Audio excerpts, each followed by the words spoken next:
This is on. We're ready to go. Good morning. Thank you for being with us online and in person. I am standing today. In the past, I have been sitting. Yesterday, I had to move a washing machine overflowing with water, and the washing machine won, and my back lost. And so I was talking to a friend's mom, friend of Will's mom yesterday. She said, "You'll be fine as long as you're standing or laying down. Just don't try and sit." So if I'm standing here and then all of a sudden I'm laying down, you know why. But today than I did yesterday. And as Karina said, we are going to talk about emotions today. I've shared this once before, there's a pastor, I was at a pastor's conference at Spanish River, and there was a pastor talking from San Diego, and he was from kind of a suburban community, and everybody kind of seemed to have their stuff together, and it was having kind of a hard time getting into like more spiritual conversations, kind of people's view on God and how that affects their life. And so he said one thing that was really helpful to have these conversations as he began to talk to people about how we work really hard to cultivate a lot of times our vocational lives, like our work, and we're putting a lot of time, effort, and energy in growing the vocation, and some put a lot of time, effort, and energy in investing in our physical health and working out and staying healthy. Ashley, 35. That's what I had the 35 talk today. Happy birthday, Ash. And then, us, family health, we want our kids to do well, and so we invest in them. And then he said, he began to ask people the question, what are you doing to cultivate your spiritual health? What are you doing to cultivate your emotional health? What are the things that are helping you have a right emotion or a right things? And it just led to really good conversations. And most people, they're like, well, nothing.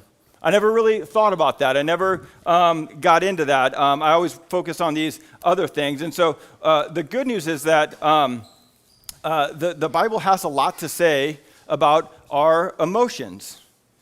And we're going to be in Proverbs chapter 15, verse 30 today. And our emotions have to do with how we feel. We all have feelings. We all get angry. We all have happiness. We all have joy. We all have frustration. We all have struggle. And how we feel, our emotions, has to do with how we respond to something that has happened, right? Emotions are a response, right? Yesterday, I knew when I went down to move that washer, I was like, this is not going to end well, but there's water flying everywhere, and we have to get it under control. And so I moved it. And then my back went out. So I spent the day yesterday on my back, literally. I got up twice. And so I had a lot of emotion to what happened. I was very frustrated. I was mad. There was things that I wanted to do that I could no longer do. And no matter how frustrated and mad I was, like I felt even worse for Karina and the kids. Because that meant not only did they have the stuff that they would normally do, they didn't have the stuff that I would do. And then they had to serve me all day. So thank you, Karina. Thanks, Will, Alana, Weston. They served and took care of me all day. And so I had response to what happened. Frustration, anger, mad at myself for doing that. And so there's the emotions. And what I want to say is emotions are good. God created us with emotion. When things don't go the way that you want, it's okay to get frustrated. It's okay to get angry when things happen that are wrong in the world. It's okay to have joy, and we're called to have joy in the world. It says in the Psalms that talking of Jesus, it says that he was anointed with gladness. Ray Ortlund said that means that Jesus was the happiest person that has ever lived. Think about that. If he had perfect emotion, Jesus was the happiest person that ever lived. Do we think of Jesus as happy all the time? Like, is that no? What do we think of? Suffering Jesus, dying on the cross Jesus, but Jesus had joy. He had happiness. God has emotion.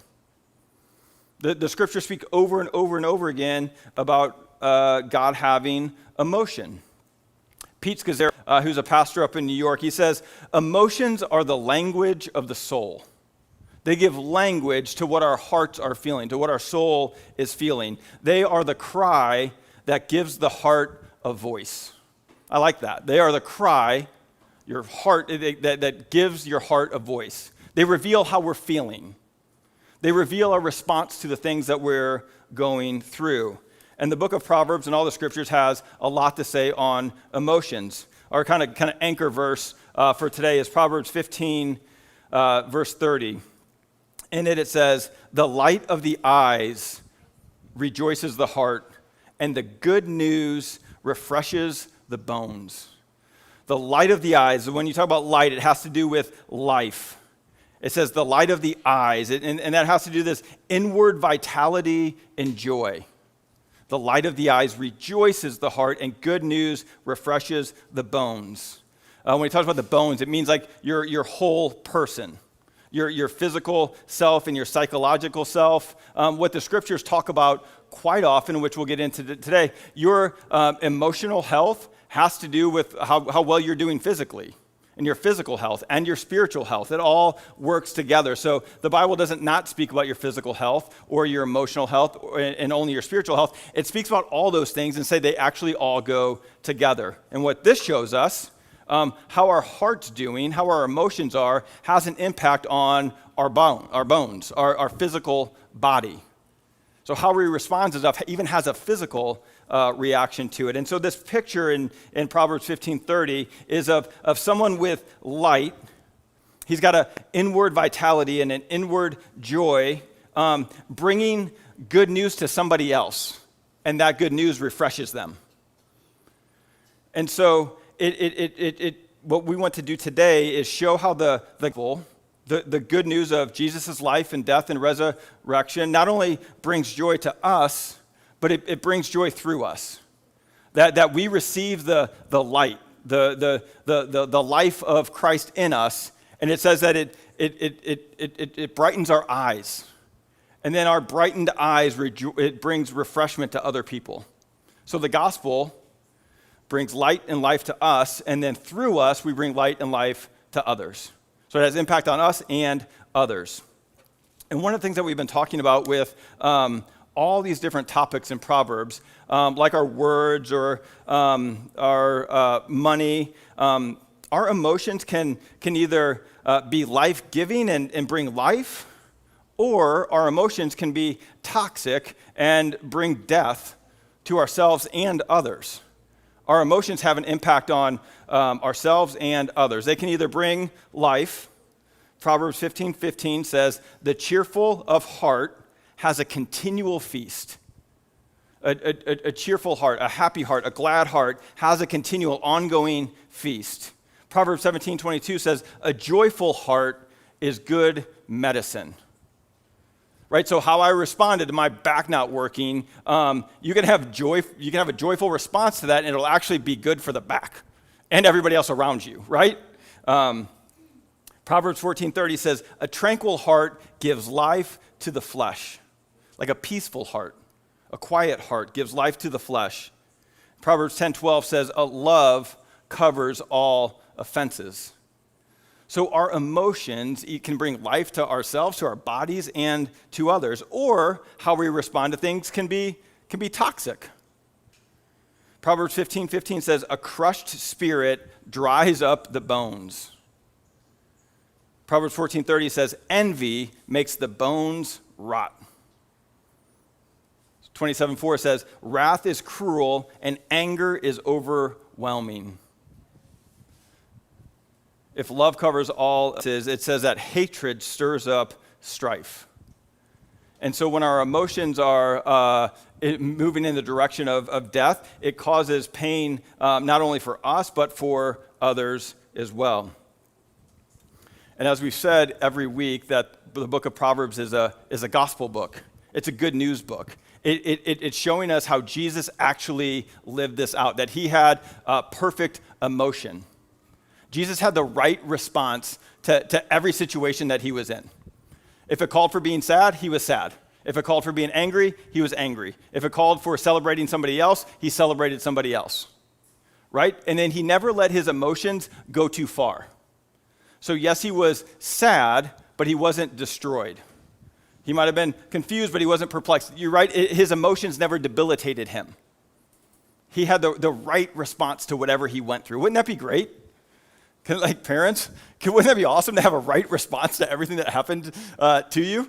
Jesus did. It says, and the good news is that Jesus did that for us. Ray Ortlund put it this way. He said, Jesus lived for us in our place the perfect human life. It's the gospel. Jesus' life for us. He said, with every emotion in close alignment with the heart of God. So his emotions were aligned with God's heart for what he went through. He said, and here in the book of Proverbs, we have his wisdom for our emotions. Jesus gives us his spirit, helps us to respond to the way that he would respond. Our squally emotions, I just like that word, our squally emotions, our negative emotions, right? Some of us can be toxic with being negative about everything, or our dead emotions. Some of us are emotionless, and that's not biblical either. Our distorted emotions, our upset emotions, our excessive emotions. So we get our emotions misaligned.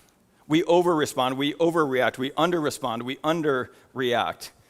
And the good news is that it says that we need the emotional life of Christ. Good news, and he wants to give it to us. God gives us his spirit in us, God in us, to respond the way that he would respond. So some of us today are over-emotional, right? We have upset emotions. We have excessive emotions with what Ortlund said. And others of us, we have dead emotions. One commentator said that we turn a deaf ear through emotional denial, distortion, or disengagement. Guys, I'm usually talking to us, right? We deny our emotion, distort our emotion, we disengage. And so what does it look like for us to live as those whose heart rejoices, whose bones are refreshed? How do we, as Karina said, how do we cultivate emotional health? How do we align our hearts with the heart of God? And how do we live in light of having Christ in us, his spirit to give us a right emotion? And now when I talk about these things, we're going to choose 4 things. We're going to choose courage over fear. We're going to choose self-control over anger. We're going to choose peace and tranquility over envy and jealousy. What I'm not saying is that we shouldn't have fear. What I'm not saying is that we shouldn't have anger.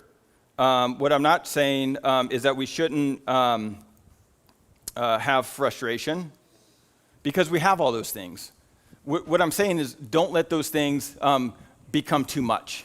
Don't let them rot your bones, as the scriptures would say, that we actually can choose these other things over them. And so what we see in the book of Proverbs is that we can choose courage over fear. Proverbs 28:1 says, "The wicked flee when no one pursues, but the righteous are bold as a lion." And so it's saying that a lot of us live in fear. Like if the number one emotion that I can think of over the last 6 months, what we're driven by, is fear, right? There's fear of the future. Most of this fear that we have is stuff that of what could happen, that might happen. That we have fear of this virus. What could happen? Should we have fear of this virus? We should have some fear of this virus. Should it debilitate us and stricken us and allow us not to live life? No. Thanks, Will. We have fear for our kids with this virus and what's going to happen to them and what they can do. And we have, some of us, we have fear for our country. Like there seems to be upheaval in what's going on politically in the world that we live in. And so many of us are living in response to fear. And what was it? An excessive fear is what I would call it. Excessive fear. It's paralyzing us. It's stricken in us. But what we see throughout the scriptures is God calls us to what? Fear not.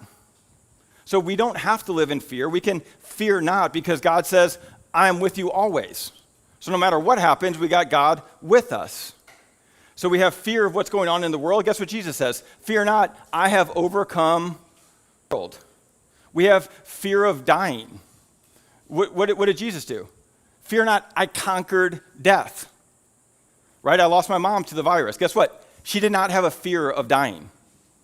She never did. She was never worried about it. So she didn't live in fear. We have fear of what's going on in our country and politically and things like that. And guess what Jesus says? Fear not. Why? He says, I'm the only true and good king. If you're putting your hope in some political leader, guess what? You should live with some fear. But he's saying, don't put your hope in your political party and your political leader. God says, I appoint him anyway. And I'm the true and good king. Put your trust in me, not some man or some party. We have fear of the times that we live in. Jesus says, time is in my hands in Psalm 37. Maybe we have fear of other people, and maybe we have anger towards them.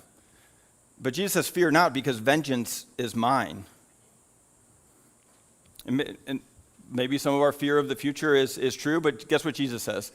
Fear not, for I am coming back, and I am going to wipe away every tear. I'm going to wash away all of sin. So I'm not saying there's things that aren't to be fearful of. I'm saying we can have a boldness in our life and not live out of fear because of what? Not because of how awesome we are or how great things are going in front of us, but because of who God is. And so we don't have to live in fear. We can live in boldness and courage. There's a second type of fear, though. That's fear of the future, the things that might happen.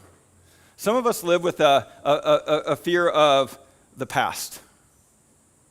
There was a secular article. We live in a culture that says, like, hey, you can kind of make your own rules, and who's to tell you what's wrong, and just like whatever you do is okay because you're the captain of your own ship and all that stuff. There is a secular article called The Strange Persistence of Guilt. And it says, with this philosophy, even majority of people live with this sense of ongoing guilt. Most people struggle with the sense that there is something wrong with us, that we're not what we should be. Now, I'm not just talking about Christians, I'm just talking about everybody. And we have this kind of fear of the past. But because of the gospel, we don't have to fear the past. We don't have to fear the things that went wrong or the things that we did wrong. Tim Keller put it this way. He says, those whose consciences are clear towards God because of what Jesus has done do not have to be looking back over their shoulders. Anybody looking back over your shoulder? We don't have to look back over our shoulders. They can be bold as a lion. Do you think a lion's worried about what's coming behind him? No. The lion is like the king. He doesn't have to worry about anything. Everybody's worried about the lion. And he says, why? He says, if your sins are covered by God's grace, then your past will not be pursuing you. It's covered. It's atoned for. It's accounted for. It's dealt with. It's gone. The only thing that follows you is God's goodness and mercy. So you need to look back. Guess what you can look back and see? God's goodness and mercy. I love that second song. He's a good and gracious king. You don't have to have fear of your past because God's goodness and graciousness is what? Right behind you. You don't have to worry about the future. Why? God's goodness and graciousness is right in front of you. And he says, I'm never leaving you. I'm never forsaking you. So even during this time, we should take our precautions. We're doing all our precautions here and everything else, but we don't have to live in fear. We can have courage. We can have boldness.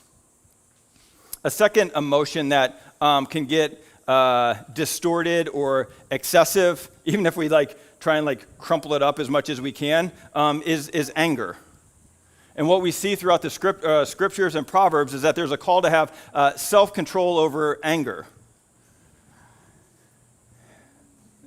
This is a funny family verse, but this is a Sullivan family verse. Proverbs 17:14 says, the beginning of strife is like letting out water. So quit before the quarrel breaks out.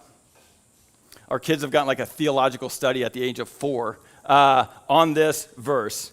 He says the beginning of strife is like letting out water. The picture there is, there's a picture of a big dam. Maybe you went on a summer vacation or you saw a big dam. What it is, it's digging the hole in the middle of a dam, and then that hole starts out small, and maybe a little water comes through, but at some point, the dam breaks, right? And all the water comes flying out.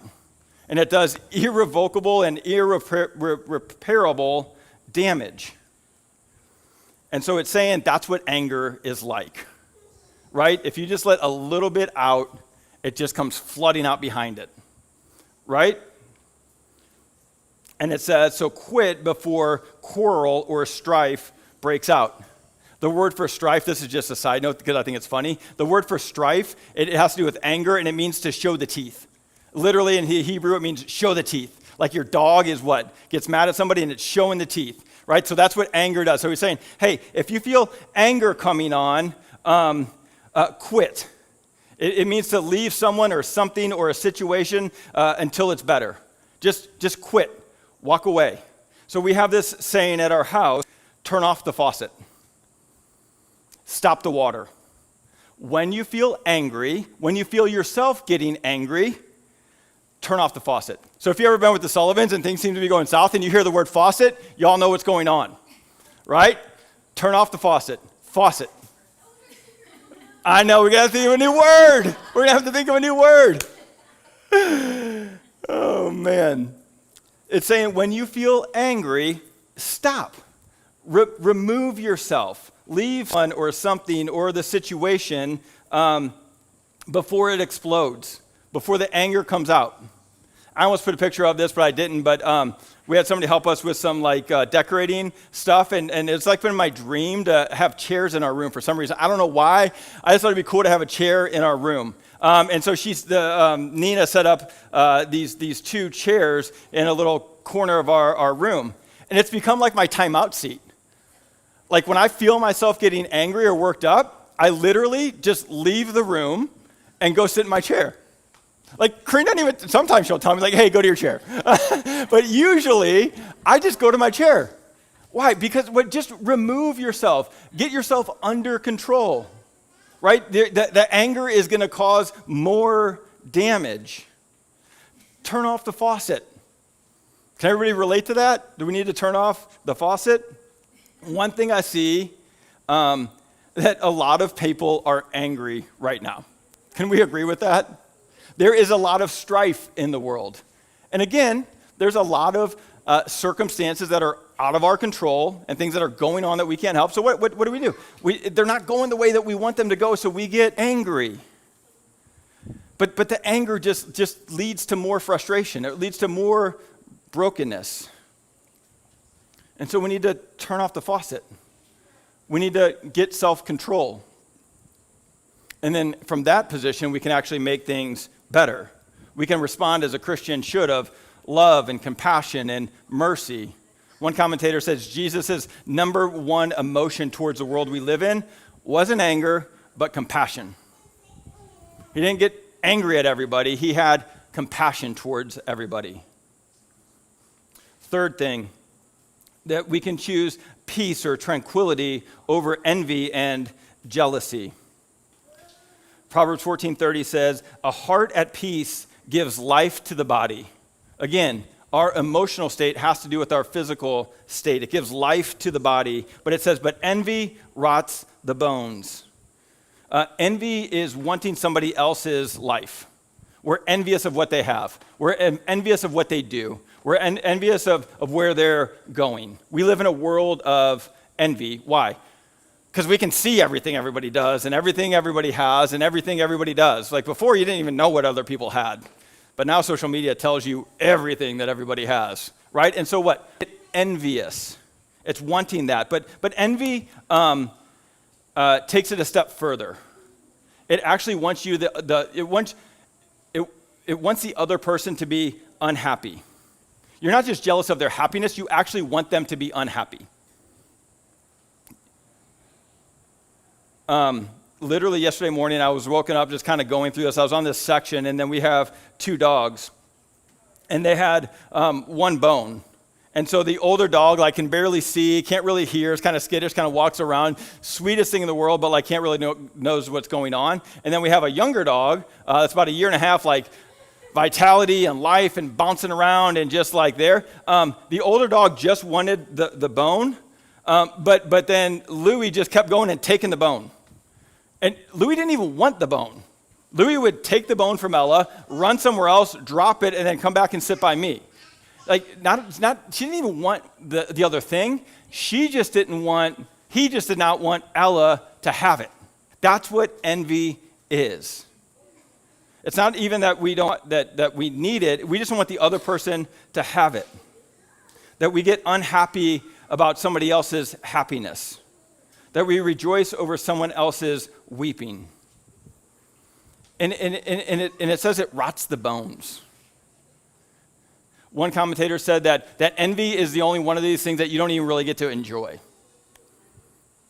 Like, being envious isn't even fun. Like, getting angry every once in a while feels kind of good, right?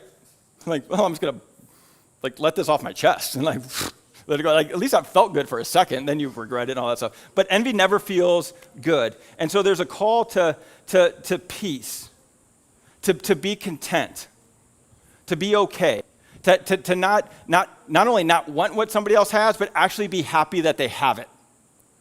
That you find joy in other people's joy. That when somebody else is weeping and suffering, you're not happy that they're going through something bad, you're actually weeping and suffering with them. And so there's a call to have peace over envy. The last one, there's a call to be being cheerful. And I like this. This was from the Message. A Bible, like, kind of commentary translation thing. There's a call to be cheerful over doom and gloom. In the Message version of Proverbs chapter 17, verse 22, it says, "A cheerful disposition is good for your health." Again, your emotion is good for your health. And it says, "Gloom and doom leave you bone tired." Does anybody else have that disposition of doom and gloom? Have you had the disposition of doom and gloom over the last 6 months? Guess what it's left you and me? Being bone tired. Right? But there's a choice that we have. We can be cheerful. We can have joy in the midst of the circumstances. I was listening to Colin Cowherd, a sports radio thing, and he was just talking. He's like, hey, I know people have had it worse than I have, but he's like, hey, these last 6 months haven't been so bad. He goes, I would like to see more people than I do. I'd like to do some things that I used to do that I can no longer do. But I wake up, get my coffee, go for my run. He's able to work still some. And then he's like, I've seen my family a lot more than I used to. We're like, he's kind of right. Right? There's been some good things. He didn't have this doom and gloom posture towards everything that's going on. He's like, hey, what's good in the midst of going along with this? And when we understand everything in light of who God is, that we know this cheerful disposition, it's an internal thing. Our emotions don't have to be dictated by what's going on around us. Keller put it this way. He said, external things cannot satisfy an internal longing. Our emotions have to do with what's going on internally. And we get to pick that. We get to pick how we respond to things. It's a heart issue. Derek Kidner is a commentator. He said, happiness is a choice. Our thoughts and our attitudes to what's going on around us is what dictates on how we feel. It's not the actual circumstances. It's how we respond to the circumstances. And when we have an understanding of the gospel, when we have a right understanding of who God is and what he promises, we begin to look through all of life through the lens of all the truths that God says us, through the lens of the reality of who God is. And when we look through life in that lens, it's him that fills our view, right? So no matter what circumstance you're going through, if you look at that circumstance through the lens of who God is and what he promises, you can have joy in the midst of them. I'm not saying you shouldn't be sad, shouldn't be angry, but you'll have the right amount of sadness. You'll have the right amount of anger. And underneath all of it, you can find a joy in it. I keep thinking of Job, right? All these things happen to him. He loses his family. He loses his crops. He loses his vocation. He loses everything. And his wife wants him to be really mad at God. What does he say? Blessed be the name of the Lord. The Lord gives, the Lord takes away. Blessed be the name of the Lord. He looks through all of life through the lens of who God is. And he believes us, and it allows us to have an underlying joy no matter what we're going through. Paul says it in Philippians 3. I've learned how to be brought low and brought high. I've learned how to have a lot and a little. And then the number one verse of all of America gets ripped off. I can do all things through Christ who strengthens me. I can do all things through Christ. When I look through it through that lens, I can be cheerful in the midst of whatever circumstances. Ultimately, we can live with Christ-like boldness, with Christ-like self-control, with Christ-like peace, with Christ-like cheerfulness through the gospel. 15th verse says, the light of the eyes rejoices the heart, and it says, good news refreshes the bones. The word for good news there, it's a verbal report of an event advances life. A verbal report, so something that's happened, of an event that has advanced life. The gospel, the good news of Jesus literally means good news that brings joy. That's what the message of Christianity is. Good news that brings joy. No matter the circumstances, no matter what you have or what you don't have, no matter how you feel or don't feel, that all could be bad news. It could be bad circumstances, it could be bad situation you're in, you could feel bad. We can look at it all and rejoice because of the good news of Christ. Because of the good news of his life for us. Because of the good news of his death in our place. Because of the good news of his resurrection and reign over all things. Because of the good news of the promise of his Holy Spirit in us to conform us into his image. I mean, we can just continually look at the cross, right? Jesus went with boldness to the cross. It said he set his face towards Jerusalem. Jesus didn't, with those who were crucifying him with anger. He didn't respond at all. He just let him do it. He had compassion on the people and not envy towards them. He said, Father, forgive them. And he went to the cross with joy. He says, for the joy that was before him, he endured the cross. Now, of all the circumstances that we're facing, good, bad, ugly, none of them are as great or as undeserving as the cross, right? Jesus was innocent, and he went to the cross. He endured the cross for the joy that was set before him. So if there can be purpose in the cross, there can be purpose in whatever we're going through. And we look at all of it through the lens God promises. And that shapes our emotions. That shapes everything we go through. Good news refreshes the bones. And the second thing that we want to take from this is the light of the eyes. The light in the eyes of the messenger brings joy to the heart. And so if you're a follower of Christ, you've seen a great light. The light of the world has come. And then you have the light of God in you. And the call then is to reflect the light and life of God to others, to bring it to others. That's why the mission of the church is to point our community to Jesus, to bring light and life wherever we go. We need to bring light to others. And we need the light of Christ, eyes of others for us. We need to point one another to Jesus. I think that's the real challenge of what's going on in our culture right now.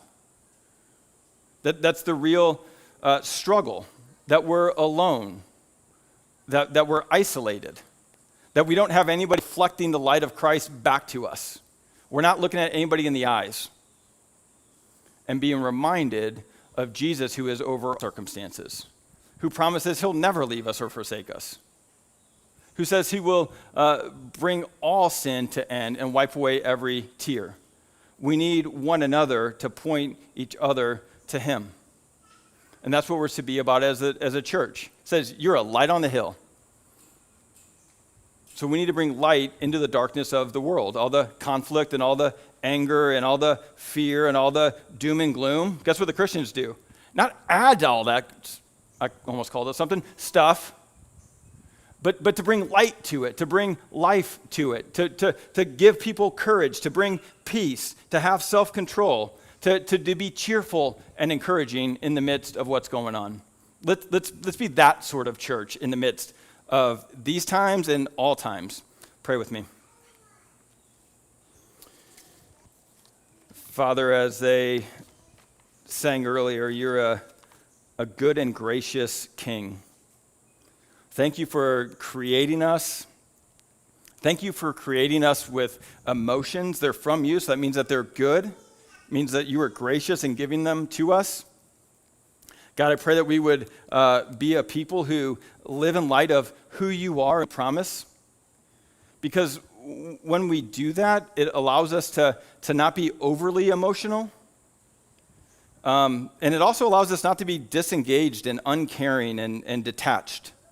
It allows us to have a right emotion, a right joy, a right happiness, a right cheerfulness, a right compassion, a right anger, a right sadness. God, help us to not fix our eyes on everything that's just going on around us. Help us to lift our gaze towards you. As to you, it gives us the right emotion, the right response, because we'll have the response that you have. Oh God, align our hearts to yours. In Jesus' name, amen.